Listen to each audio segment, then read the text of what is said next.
네, 다시 이제 우리 저번에 또 풀려가지고 6월 달에 우리가 모세 언약을 공부했는데요. 자, 모세 언약 다음에는 다윗 언약입니다. 이 다윗 언약 우리 한 달 만에 하니까 먼저 앞에 있는 제목들만 먼저 읽어보면요.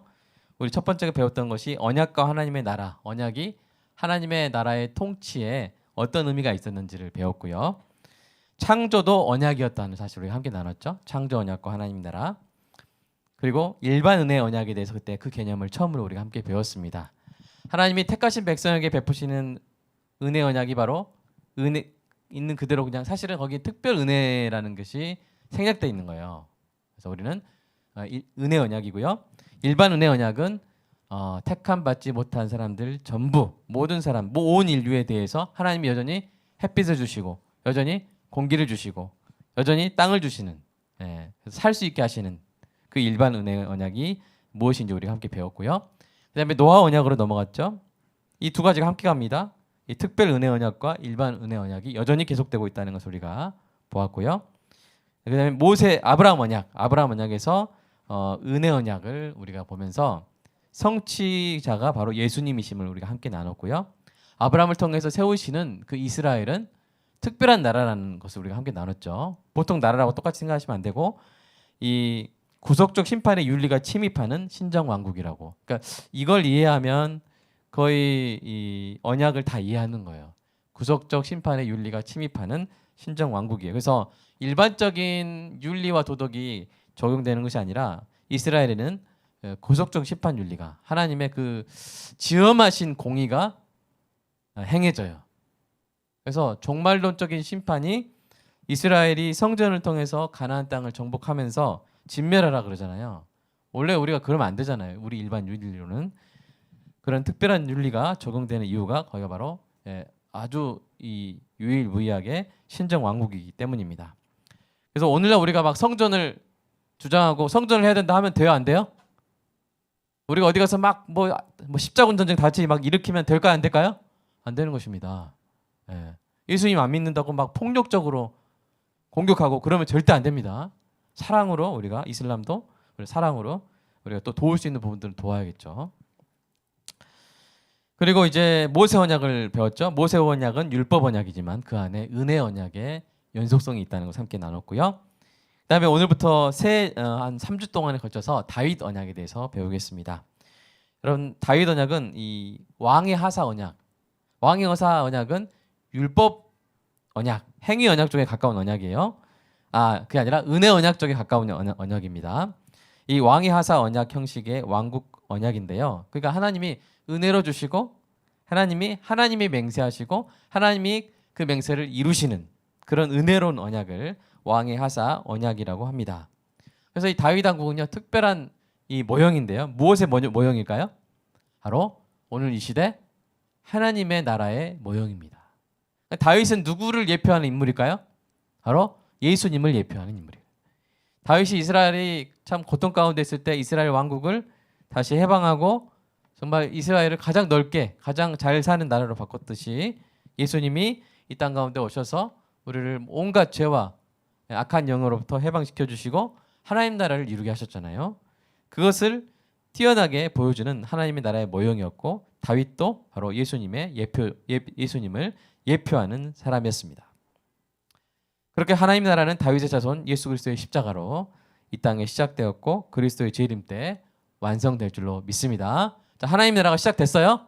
근데 완성됐어요? 아직 완성 안 됐어요?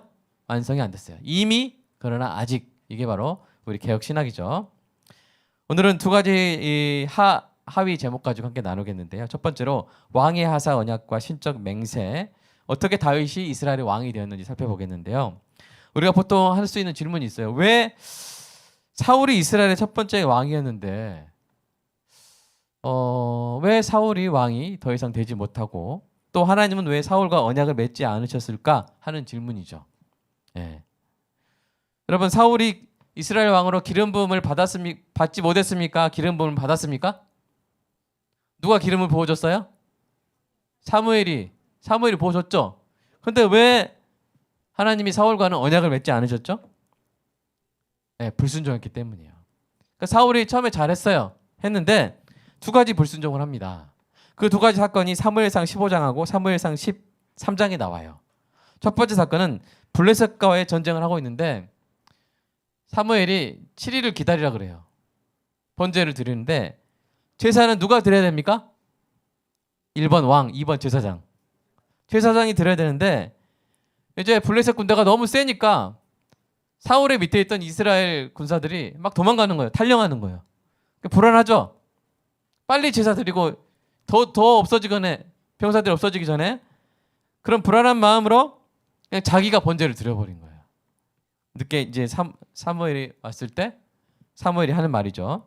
자, 13장 13절 14절 읽어보겠습니다. 시작. 사무엘이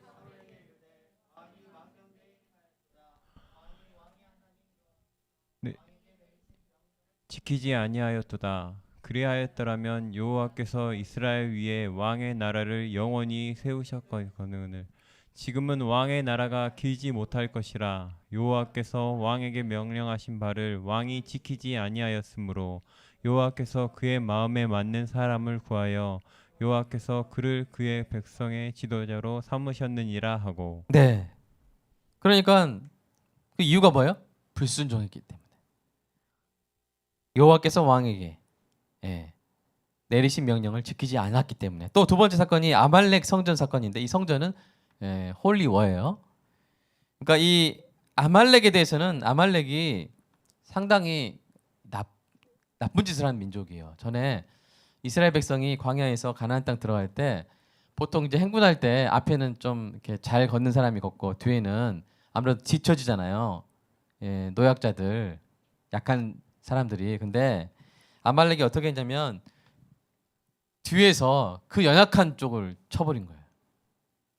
어떻게 좀 이거 좀 약간 치사하죠? 예. 여자들, 노약자들 뒤에서 공격해버린 거예요. 그래서 하나님께서 아말렉은 내가 안 되겠다 해가지고 아말렉을 진멸하라 이렇게 사울에게 명령을 내렸는데 사울이 어떻게 했어요? 진멸하지 않았어요. 그래서 좋은 양, 좋은 소, 좋은 가축 이런 걸 다 남겼어요. 자, 그래서 이제 여호와의 말씀이 사무엘에게 임합니다. 10절 11절 읽어보겠습니다. 시작. 여호와의 말씀이 사무엘에게 임하니라. 이르시되 내가 사울을 왕으로 세운 것을 후회하노니 그가 돌이켜서 나를 따르지 아니하며 내 명령을 행하지 아니하였음이니라. 신지라. 사무엘이 근심하여 온 밤을 여호와께 부르짖으니라. 사무엘도 마음이 아프죠. 본인이 기름 부은 처음에 사울은 겸손했거든요. 그러니까 우리가 처음에는 겸손한데 나중에는 교만해지는 경우가 있어요. 그래서 우리는 늘 어떤 마음이 있어야 되냐면 stay small. 계속 작게 남아있는 마음이 중요합니다.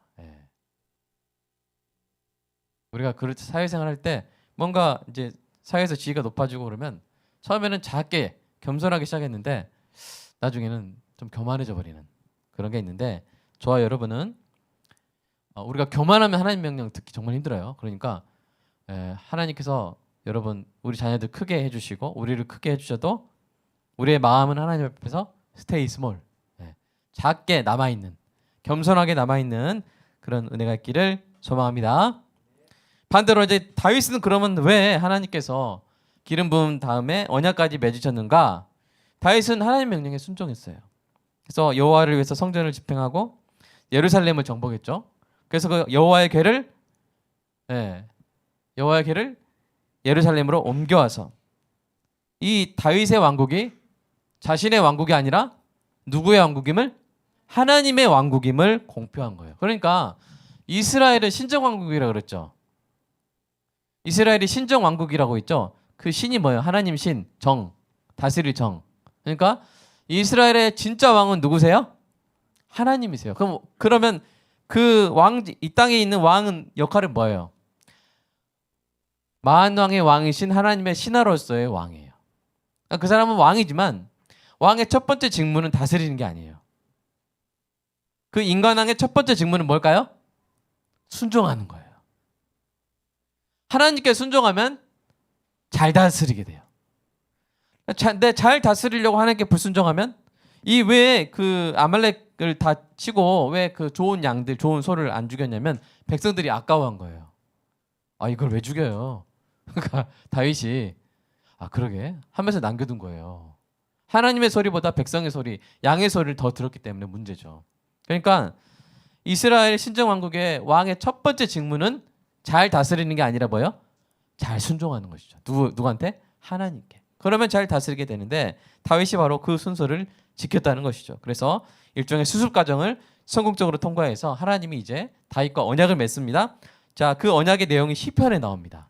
시편 89편 3절 4절 읽어보겠습니다. 시작. 주께서 이르시되 나는 내가 택한 자와 언약을 맺으며 내 종 다윗에게 맹세하기를 내가 내 자손을 영원히 견고히 하며 내 왕위를 대대에 세우리라 하셨느니라. 셀라.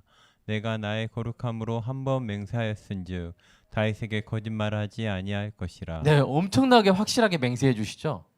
내가 맹세했다. 내가 너한테 거짓말 안 한다. 하고 이렇게 거룩함으로 맹세를 하셨어요. 이렇게 맹세하셨으니까 누가 이루어 주시겠어요? 맹세하신 하나님이 이루어 주시죠. 자, 그런데 이제 가로 2번으로 넘어가시면 뒷장입니다. 이 다윗 왕국에서 여전히 이 두 가지 언약이 연속되고 있다는 것을 배울 거예요. 그 중에 하나가 바로 모세 율법 언약이 여전히 이 흐르고 있음을 우리가 함께 살펴보도록 하겠습니다. 그래서 하나님이 다윗과 언약을 맺을 때요. 아까 방금 그런 언약을 맺을 때 여전히 뭐라고 하냐면 자, 사무엘하 7장 14절 읽어보겠습니다. 사무엘하 7장 14절 시작. 나는 그에게 아버지가 되고 그는 내게 아들이 되리니 그가 만일 죄를 범하면 내가 사람의 매와 인생의 채찍으로 징계하려니와. 그러니까 여전히 하나님께서 다윗의 왕위를 영원히 견고하게 해주시겠다 하셨지만 여전히 뭐가 있어요? 율법 언약은 그대로 있는 거예요. 그래서 잘못하면 매를 맞을 것이다. 인생 채찍으로 징계할 것이다. 하고 이렇게 말씀하고 계시고요.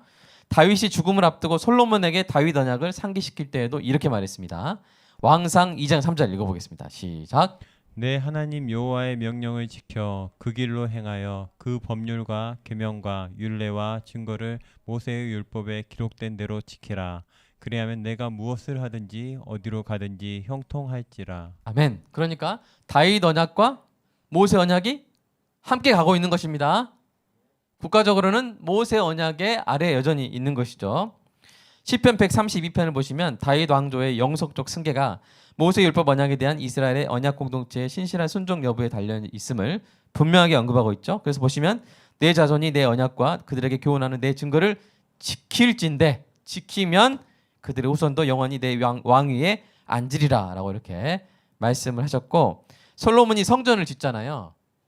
다윗이 지으려고 했지만 안 된다고 하시고 다윗은 재료를 준비하고 결국 아들 솔로몬이 성전을 짓는데 그것을 봉헌한 후에 이렇게 말씀하시죠. 밑줄진 부분만 보면 내 법도와 율례를 지키면 이렇게 할 것이고 나의 계명과 법도를 지키지 아니하고 가서 다른 신을 섬겨 그것을 경배하면 내가 끊어버릴 것이다. 여전히 모세 율법 언약 아래에 있음을 알 수가 있습니다. 그런데 여러분 이것을 솔로몬이 분명히 3번 4번 경고를 받았음에도 불구하고 솔로몬이 어떻게 해요? 그 율법을 잘 지켰습니까? 아니면 나중에 멀어졌습니까? 나중에 멀어졌죠. 아내도 막 1000명이나 두고 그 1000명의 아내들이 가져온 이방 우상들 막 섬기고 그렇게 됐죠. 그래서 솔로몬이 여호와에게서 멀어져서 이 언약 율법 언약에 불순종함으로 이스라엘 왕국이 어떻게 됐습니까? 둘로 쪼개졌죠. 북이스라엘 왕국, 남유다 왕국으로 쪼개졌습니다. 예. 그 후에 북이스라엘 멸망했죠. 그것도 뭐요? 모세 율법 언약을 어겨서 멸망했고요. 그러나 남유다 왕국을 통해서 하나님께서 그 왕조가 계속 이어지게 하시죠. 그래서 이 남유다는 좀 더 길게 가는데요. 남왕국 유다의 이 아사 왕 때 어떤 일을 하냐면요. 여호와께 제사를 드립니다. 정신 차리고 그리고 시내산 언약을 갱신하죠. 이제 지키겠다고 합니다. 근데 또 못 지켜요. 그러다가 또 시드기야 왕 제위 기간에 유대 백성들이 여호와 앞에서 시내산 언약을 또 갱신합니다. 그런데 그것도 또 깨트려요. 그래서 결국 이 남유다 왕국도 바벨론 제국에 의해서 멸망했죠. 그 부분에 대한 예레미야 선지자의 예언을 한번 들어보겠습니다. 자, 18절, 19절, 20절 읽어보겠습니다. 시작. 송아지를 둘로 쪼개고 그 두 조각 사이로 지나매 내 앞에 언약을 맺었으나 그 말을 실행하지 아니하여 내 계약을 어긴 그들을 곧 송아지 두 조각 사이로 지난 유다 고관들과 예루살렘 고관들과 내시들과 제사장들과 이 땅 모든 백성을 내가 그들의 원수의 손과 그들의 생명을 찾는 자의 손에 넘기리니. 예. 여러분 구약을 보면서 일관되게 느껴지는 고구마 먹은 듯한 느낌 있죠. 답답한 느낌 있죠. 왜 사사기 이스라엘 백성들은 왜 구해주면 또 뭐래요? 우상 숭배하고. 좀 평안해지면 또 우상 숭배하고. 그래서 하나님이 징계하시면 막 울면서 살려주세요 회개합니다 해놓고 몇 년 또 안 지나서 또 죄짓고. 열왕기 이상 역대상 보세요. 왕들이 그렇게 악한 왕들이 많고 좀 잘하는 듯 싶더니 노년에 또 다시 우상 숭배하고. 그러면서 우리는 뭘 알 수 있습니까? 구약 전체를 보면서 아, 율법은 선하고 아름답지만 사람이 그 율법을 온전히 지킬 수 없구나. 율법은 사람이 자신이 죄인임을 깨닫게 하고 그래서 결국 하나님의 은혜를 구할 수밖에 없는데 그 은혜를 주러 오신 분이 누구시다? 바로 예수님이라는 사실을 우리가 알게 되는 것입니다. 자, 이와 같이 아브라함에게 약속되었던 신정 왕국이 다윗 왕국으로 세워져 현실화가 됐는데 여전히 이스라엘은 모세 율법 언약 아래에 있었다는 것을 우리가 알 수가 있고요. 오늘 중간 적용으로 두 가지를 함께 나눴으면 좋겠어요. 첫 번째, 왕이 되었지만 하나님께 이 불순종한 사울을 저와 여러분이 타산지석으로 삼았으면 좋겠습니다. 사울이 얼마나 겸손했는지 아시죠? 예. 이렇게 왕을 뽑는데 어느 지파에 누구 가문에 누구 가정 했는데 딱 사울이 나왔어요. 근데 사울이 보여 안 보여? 사울은 키가 컸어요. 다른 사람보다 어깨 위에 얼굴 하나, 이 머리 하나가 더 컸어요. 그러니까 작아서 안 보인 게 아니에요. 왜 안 보였어요? 구르마 뒤에 딱 숨어가지고. 네. 그렇게 겸손했던 사람이에요. 근데 왕이 되고 나서 뭔가 자기 책임감도 있겠죠? 그 다음에 좀 뭔가 자부심도 있겠죠? 그러다 보니까 하나님 소리보다 누구 소리가 더 크게 들려요? 백성의 소리가 더 크게 들리는 거예요. 그래서 교만해지고 그래서 하나님께 불순종함으로 결국 왕이 되지 못하는. 그리고 다윗에게 그 왕위를 넘겨주는 안타까운 일을 했죠. 그래서 저와 여러분이 한번 따라 영어지만 좀 어렵지만 따라서 해보겠습니다. Stay small. 우리가 여전히 작은 자로 남아있자. 겸손한 자로 우리가 살아가자. 이런 마음을 우리가 배웠으면 좋겠고요. 두 번째로 여러분 왕이십니다. 여러분 서로 보시면서 당신은 왕이십니다. 시작 하겠습니다. 당신은 왕이십니다. 베드로 사도 말했잖아요. 왕 같은 제사장. 왕이면서 제사장이에요. 신약의 왕이에요. 계시록에서도 20장에 보시면 이 땅의 왕들이라 그랬어요. 저와 여러분이 이 땅의 왕들로 영광을 가지고 예루살렘에 들어간다고 했어요. 자, 왕인데 어떤 왕이냐? 왕의 첫 번째 직무가 뭐라고요? 순종하는 거라고요. 부모가 주님께 순종하면 자녀가 다스려집니다. 아멘? 부모가 주님께 잘 순종하면 자녀는 잘 다스려져요. 그것이 먼저라는 것이죠. 그래서 저와 여러분이 순전한 마음으로 하나님의 계명을 지키는데 여러분 구약 백성과 저와 여러분이 하나님의 계명을 지키는 마음의 가짐이 달라요. 어떻게 다르냐? 자, 성경에는 세 가지 법이 있습니다. 자, 하나는 행위의 법이에요. 또 하나는 은혜의 법이에요. 마지막은 그리스도의 법이에요. 행위의 법은 뭐예요? 행위 언약이에요. 순종하면 복 받고 불순종하면 벌 받고 그리고 영원히 하나님께로부터 버림받을 수 있어요. 네. 그게 행위 언약이에요. 근데 우리는 행위 언약 아래에 있습니까? 행위의 법 아래에 있습니까? 은혜의 법 아래에 있습니까? 은혜의 법 아래에 있어요. 무엇 때문에? 예수 그리스도를 믿음으로. 믿음으로 말미암아 은혜로 인하여 구원을 받았어요. 아멘? 근데 이 은혜의 법만 있는 것이 아니라 그리스도의 법도 있어요. 이 그리스도의 법은 뭐냐? 여러분이 예수 믿은 후에 은혜 안에 있는데 그럼 이때 이제 버림받을 일이 있어요? 없어요? 없어요. 우리가 율법을 못 지킨다고 버림받을 일이 없어요. 율법을 못 지키는 것에 대한 모든 형벌을 그리스도께서 십자가에서 다 감당하셨어요. 근데도 우리는 이제 여전히 그리스도의 법이 궁금하고 율법이 궁금하고 알고 배우려고 그러고 그걸 지키려고 그래요. 왜 그래요? 1번 구원받기 위해서, 2번 구원받았기 때문에. 구원받았기 때문에. 나를 구원하신 하나님을 사랑해서 하나님을 기쁘시게 하고 싶어서. 그러니까 하나님을 기쁘시게 하고 싶은 그런 마음이 없는 사람은 사실은 구원을 안 받은 사람일 가능성이 커요. 그 은혜를 모른다는 거잖아요. 그 은혜를. 나야가라 폭포가 얼마나 막 웅장한지 모르는 사람. 예. 아니 그냥 계룡산 무슨 저기 흔히 보는 폭포 같던데 이런 사람 본 거예요? 못 본 거예요? 못 본 거예요. 예. 하나님의 은혜가 어떤지를 모르는 사람. 그래서 너무 감사해서 하나님을 기쁘시게 하고자 하는 열정이 없는 사람. 이 사람은 하나님의 은혜를 맛본 적이 없는 거예요. 구원을 받아본 적이 없는 거예요. 그러나 구원을 받아본 사람은 하나님의 은혜를 알고 하나님을 사랑하게 돼서 하나님을 기쁘시게 하기 위해서 하나님의 계명을 지키는 거예요. 예수님이 그러셨잖아요. 나의 계명을 지키는 자라야 나를 사랑하는 자니. 나를 사랑하면 저가 나의 계명을 지키리라. 아멘. 그래서 저와 여러분은 계명을 지키는데 막 구원 막 우리가 지옥 갈까봐 구원 취소될까봐 그게 아니라 뭐요? 구원 받아서 은혜를 알아서 주님을 사랑해서 저 여러분이 그리스도의 법을 지키는 왕으로서 이 땅을 살아가기를 간절히 소망합니다. 기도하겠습니다. 하나님 감사합니다. 우리를 행위의 법 아래에서 끔찍한 형벌 아래에서 구원의 주님의 품으로 은혜의 법 아래로 옮겨주심을 감사드립니다. 하나님 그러나 그렇다고 해서 방종하며 사는 것이 아니라 우리가 그 깨달은 은혜 그 하나님을 사랑함으로 말미암아 하나님을 기쁘시게 하기 위해서 이 땅 가운데 서로 사랑하고 이웃을 돕고 복음을 전하고 서로 양을 먹이며 존귀하고 아름답게 살아가게 하여 주시옵소서. 그렇게 존귀한 왕의 삶을 이번 한 주도 살아가게 하여 주시옵소서. 예수님의 이름으로 기도드리옵나이다. 아멘.